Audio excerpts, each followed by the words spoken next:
হলো বাজু তোমার মরম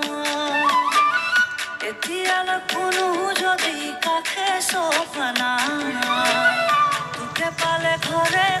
নীরবে যে খোঁজে ও জানোই কবিনে ফসাই ও জানোই মনরে কথা ও জানোই কিনো বুঝিবি ও জানোই বুকুরে ব্যথা কিনো যে নকৰিলো তথাপিও না পাৰো কোনোবাই জনিলে গুৰুতৰে জনি হাৰিলা বেচৰি পালে পালো মুকুতাৰে ঘৰ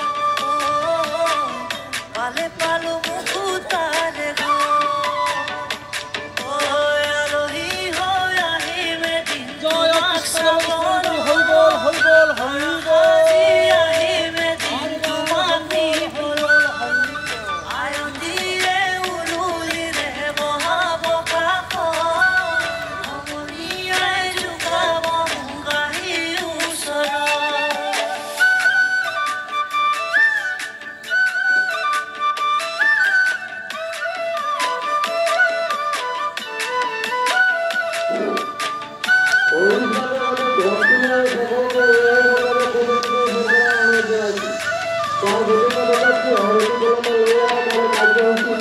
জানৈ আকাশখন ধুনীয়া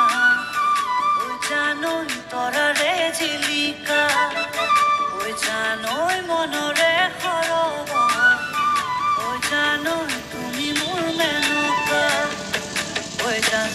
দূৰণিতে ঐ জান তুমি থাকা ঐ জান সম্পূৰ্ণ থৈ ঐ জান আমাৰ দেখা ঐ জানৈ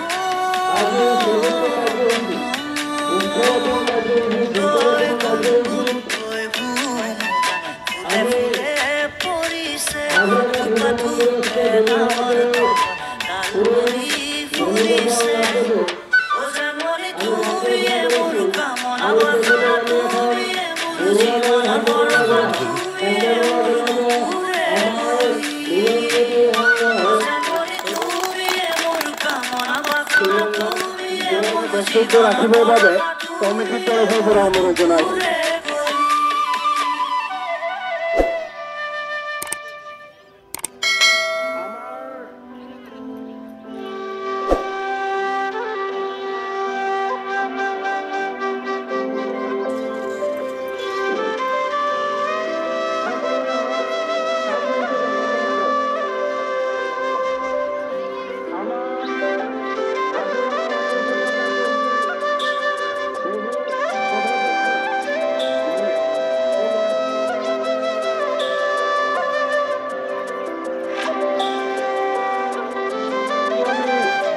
আমি আজি আকৰ্ষণ কৰিবলৈ ওলাইছোঁ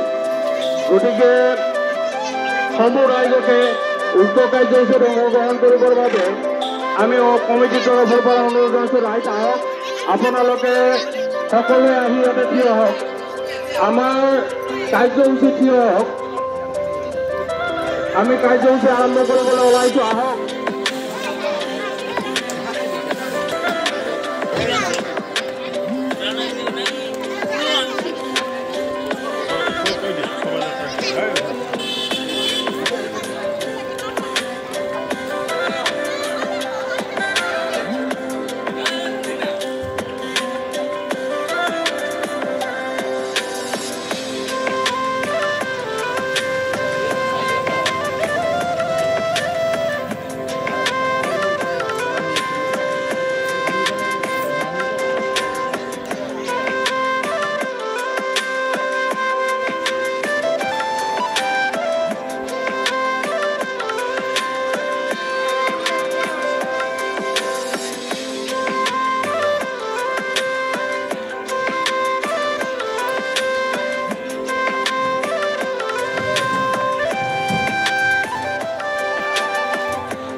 নমস্কাৰ গ্ৰহণ কৰিব আমি ৰঙালী বিহুৰ শুভেচ্ছা জনাইছোঁ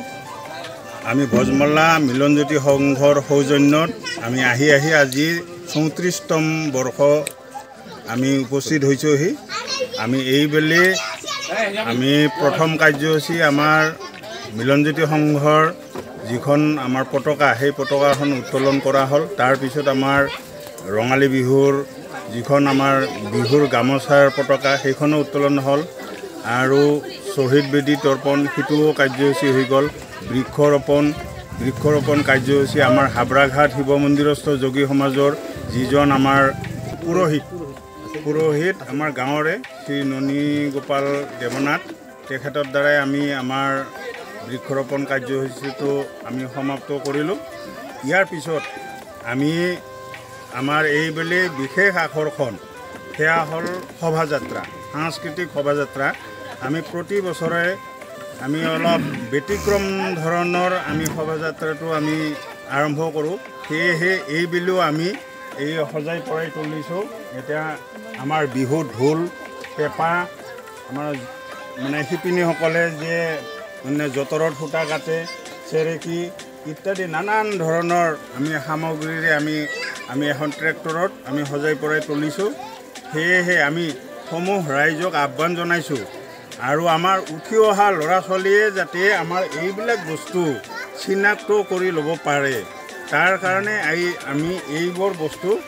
আমি তেখেতসকলে জনাৰ উদ্দেশ্যে আমি এই কাৰ্যসূচীটো আমি আগবঢ়াবলৈ লৈছোঁ। বৰ বিশেষ নকওঁ, আমাৰ সন্ধিয়াৰ কাৰ্যসূচী আছে, আমাৰ বিহু আৰু লগতে সাংস্কৃতিক অনুষ্ঠান, বাৰে বৰণীয়া বিহু নৃত্য, আমাৰ লোকনৃত্য আৰু কুচান নৃত্য, নানান ধৰণৰ আমাৰ কাৰ্যসূচীৰে ৰাতিটো সমাপ্ত হ'ব। সেয়েহে সমূহ আমাৰ বিহুবলীয়া ৰাইজক মই আহ্বান কৰিছোঁ যাতে সন্ধিয়া 7 বজাৰ লগে লগে আমাৰ এই ভোজমালা মিলনজ্যোতি সংঘৰ যিখন মঞ্চ সেই মঞ্চৰ সন্মুখত আহি আমাৰ কিছুমান আসন থাকিব, সেই আসন গ্ৰহণ কৰি তেওঁলোকে যাতে আমাৰ বিহু উপভোগ কৰে, এয়ে মই তেওঁলোকলৈ আহ্বান জনাওঁ।